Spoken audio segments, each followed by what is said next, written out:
अस्सलाम वालेकुम दोस्तों, आपका दोस्त आपका भाई मोहम्मद आसिफ बट तमाम देखने और सुनने वालों को मैं खुशामदीद कहूँगा। क्रिप्टो मार्केट के अर्जेंट एनालिसिस के साथ मैं आपके सामने हाजिर हूँ और इस वीडियो के अंदर दोस्तों 2 से 3 इंपॉर्टेंट टॉपिक हम डिस्कस करेंगे, मार्केट के एनालिसिस करेंगे और देखेंगे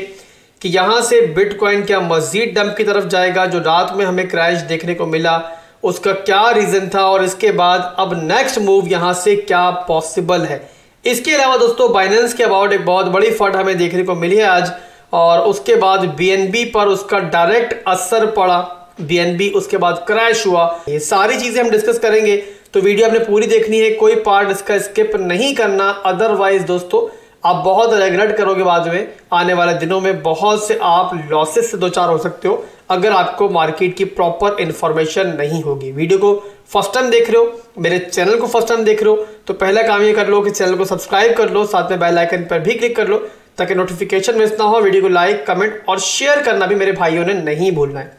अब यहाँ पर दोस्तों 4 घंटे के टाइम फ्रेम में बिटकॉइन का चार्ट मेरे सामने ओपन है और हम इस पर अभी एनालिसिस करने जा रहे हैं। बट उससे पहले दोस्तों आपको बता दूं कि रात में तकरीबन 11:56 का टाइम था, आपको दिखाई भी दे रहा होगा, जब मार्केट थोड़ी सी पंप की तरफ जा रही थी। बिटकॉइन 17,250 या 80 की रेंज में ट्रेड कर रहा था और जो हमारा एक पैटर्न बना हुआ था वहां पर बुल फ्लैग का पैटर्न, उससे ब्रेकआउट की तरफ जा रहा था। वहां पर दोस्तों मैंने आपको अपने एनालिसिस दिए, टेलीग्राम पर भी दिए, डिस्कॉर्ड पर भी दिए और बिल्कुल क्लियर कट मैंने इसमें आपको बताया हुआ, आप पढ़ो तो लिखा हुआ है कि technicals are positive in small time frame, यानी कि टेक्निकल्स जो है वो स्मॉल टाइम फ्रेम के अंदर पॉजिटिव हैं और ये इशारा कर रहे हैं शॉर्ट टर्म के पंप की तरफ। बट अगर मैं बिगर टाइम फ्रेम को देखता हूं और मजीद कुछ इंपॉर्टेंट कन्फ्लुएंस देखता हूं तो मुझे मालूम पड़ता है कि सप्लाई जोन से रिजेक्शन ऑलरेडी कंफर्म हो चुकी है और यहां पर दोस्तों एक पुल बैक मैं एक्सपेक्ट कर रहा हूं। और इसके अलावा मैंने ये भी बताया था इसके अंदर कि थोड़ा बहुत अगर यहां से पंप भी करती है मार्केट, जो कि 17,280 की रेंज में ट्रेड कर रही थी, अगर 400 तक भी जाती है, 700 तक भी जाती है तो डंप के लिए आप लोगों ने रेडी रहना है और उसके बाद मार्केट नीचे की तरफ जाना है तो आप लोगों ने इसके लिए तैयार रहना है। साथ में मैंने आपको यहाँ पर हिदायत भी दी थी कि अगर तो आप लोग लॉन्ग की ट्रेड में हो तो अपने स्टॉप लॉस को टाइट कर लो और उसके साथ अगर शॉर्ट के अंदर हो तो अपने स्टॉप लॉस को ज्यादा ऊपर की तरफ एक्सटेंड कर लो। मैं खुद शॉर्ट के अंदर था अपनी कॉपी ट्रेड के अंदर और काफी ज्यादा फॉलोअर्स मेरे साथ कॉपी ट्रेडिंग के अंदर थे, शॉर्ट के अंदर थे, मैंने वो पोजीशन क्लोज नहीं की थी और आपके सामने दोस्तों कि ये एनालिसिस देने के लगभग तकरीबन घंटे से 1.5 घंटे के बाद ही मार्केट ने क्रैश करना स्टार्ट किया और सुबह 5 बजे तक मार्केट जो है वो नीचे की तरफ अपना प्रॉपर सफर स्टार्ट कर चुकी थी। सिर्फ यही नहीं दोस्तों, 5:46 PM पर मैंने आपको एक और अपडेट टेलीग्राम और डिस्कॉर्ड पर दी है और एक बहुत बड़ी फट थी बाइनेंस के अबाउट, ये फट थी और जिस टाइम इसने क्रिप्टो मार्केट को हिट किया उस टाइम लगभग 3 से 4 मिनट हुए थे इस आर्टिकल को आए हुए, फौरी तौर पर मैंने आप तक पहुंचाया और कुछ देर बाद ही इसका असर हमें इनके नेटिव टोकन बीएनबी पर दिखाई दिया। बीएनबी क्रैश हुआ और फट दोस्तों कुछ यूं थी कि जो यूएस जस्टिस डिपार्टमेंट एक बहुत पुराने क्रिमिनल प्रोसीडिंग पे काम कर रहा है जो कि बाइनेंस के खिलाफ है और उस प्रोसीडिंग के तो दोस्तों अब ये पेशरफ तो ये कि जो ज्यूरी इसको हेड कर रही थी वो 2 हिस्सों में तकसीम हो चुकी है। आधी ज्यूरी अभी मजीद सबूत देखना चाह रही है और वेट करना चाह रही है और हाफ ज्यूरी फाइनली इस कंक्लूजन में पहुंच चुकी है कि बाइनेंस के खिलाफ इतने इकट्ठे सबूत हो चुके हैं कि इन पर अब फर्दे जुर्म आयद होनी चाहिए। और इस फर्द का असर दोस्तों क्रिप्टो मार्केट पे तो शायद इतना बड़ा भी नहीं पड़ा, बट इनका जो नेटिव टोकन था बीएनबी उस पर असर पड़ता हुआ हमें दिखाई दिया और जो बीएनबी है वो यहाँ पर क्रैश होता हुआ दिखाई दिया इस फर्द के फौरी बाद। तो ये दोस्तों 2 मेरे एनालिसिस थे, 2 मेरी क्विक अपडेट्स थी, फंडामेंटल अपडेट्स थी जो आपको टेलीग्राम और डिस्कॉर्ड के जरिए मिली है। दैट्स वाई मैं कहता हूँ कि आप लोग टेलीग्राम और डिस्कॉर्ड को भी ज्वाइन करो, वहां पर ना सिर्फ के ट्रेड सिग्नल्स मिलेंगे बल्कि इस तरीके की इंपॉर्टेंट एनालिसिस और अपडेट्स मार्केट की आपको मिलेंगी।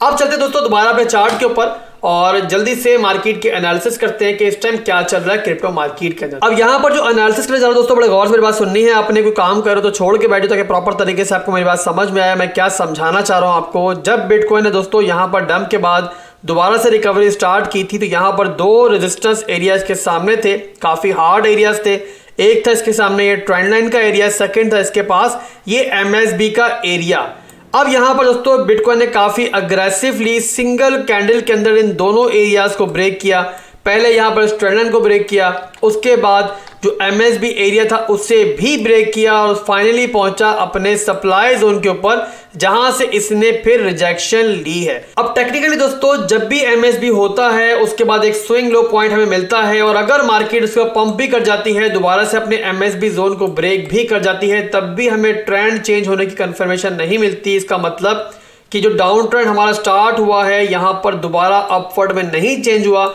ये दोस्तों अपवर्ड में चेंज हमारा ट्रेंड कब होगा, जब बिटकॉइन अपने लास्ट स्ट्रॉन्ग हाई के एरिया को, जो कि बनता है हमारे पास इस वक्त 17,400 का एरिया, वो ब्रेक नहीं करता। उसका रीजन दोस्तों कि एक दफा MSB होने के बाद जो लास्ट स्ट्रॉन्ग हाई का एरिया होता है वो बन जाता है लोअर हाई का एरिया, और ट्रेंड चेंज करने के लिए उस एरिया का ब्रेक होना बहुत जरूरी होता है, जो कि यहां पर दिखाई नहीं दिया और यहां पर हमें रिजेक्शन मिली। एक दफा रिजेक्शन मिली, सेकंड टाइम यहां पर भी दोस्तों बिटकॉइन ने ट्राई जरूर की, वहां तक भी नहीं पहुंचा, तो यहां पर हमें सेकंड प्रॉपर कंफर्मेशन मिली, जिसके बाद मैंने अपने टेलीग्राम पर आपको अपने वो वाले एनालिसिस दिए थे। उसके बाद दोस्तों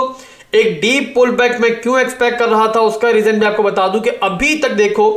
तो इतनी दफा यहां पर रिजेक्शन मिल चुकी है हमें, बट अभी तक हमें कोई प्रॉपर डीप पुल बैक नहीं मिला। हर दफा जो लास्ट हमारा स्विंग लो का एरिया है वो तो रिटेस्ट होता ही है, बट उसके बाद एक डिविएशन के अलावा हमें प्रॉपर पुल बैक नहीं मिला। दैट्स वाई यहां पर दोस्तों मैं एक्सपेक्ट कर रहा हूं, छोटा मोटा दोबारा रिट्रेस होती है तो कुछ कह नहीं सकते, बट उसके अलावा मैं एक्सपेक्ट कर रहा हूं कि बिटकॉइन एक डीप पुल बैक ले सकता है, जो कि लेके जा सकता है प्राइस को 16,700 से लेकर यहां पर 16,400 के एरिया तक। उसके बाद दोस्तों उस पॉइंट पर जाके हम प्रॉपर कंफर्मेशन के बाद वहां पे लॉन्ग की ट्रेड ले सकते हैं। फिलहाल के लिए दोस्तों जिसमें बताया आपको कि यहां पर छोटी मोटी रिटेस्ट के बाद मैं एक्सपेक्ट कर रहा हूं कि एक दफा बिटकॉइन नीचे की तरफ दोबारा चक्कर लगा सकता है, तो उसके लिए आप लोगों ने तैयार रहना है। इसके अलावा कल और परसों थोड़ी सी मार्केट वोलेटाइल रह सकती है, लिक्विडिटी हंटिंग आपको यहां पर दिखाई दे सकती है। रीजन दोस्तों आपको पहले पता है कि कल जो है FOMC मीटिंग स्टार्ट हो रही है, और अगर पॉजिटिव आएगा तो जाहिर सी बात है कि जैसे मैंने पहले बताया कि थोड़ी बहुत आपको शॉर्ट टर्म के लिए मार्केट में पॉजिटिविटी दिखाई देगी, पंप दिखाई देगा। बट उससे पहले जैसे मैंने पहले बताया अपने टेक्निकल्स के हिसाब से कि एक पुल बैक भी मैं एक्सपेक्ट कर रहा हूं। पुल बैक आता है और हमारे एक safe region supply demand zone के ऊपर मार्केट आती है, बिगर टाइम फ्रेम में जो हमारे पास एक हाई लो का एरिया बनता है वहां मार्केट आती है, तो इंशाल्लाह वहां पर हम लोग एंट्री लेंगे और आपको भी दिलवाएंगे। वहां पर काफी अच्छा गेन मिलने की हमें तवक्का है। आज के लिए दोस्तों बस इतना ही था। उम्मीद करता हूँ वीडियो पसंद आई होगी। वीडियो पसंद आई है तो लाइक और कमेंट कर दो, साथ में फर्स्ट टाइम चैनल पे आए तो सब्सक्राइब करना मत भूलना। भाई को दुआ में याद रखना। अल्लाह हाफिज।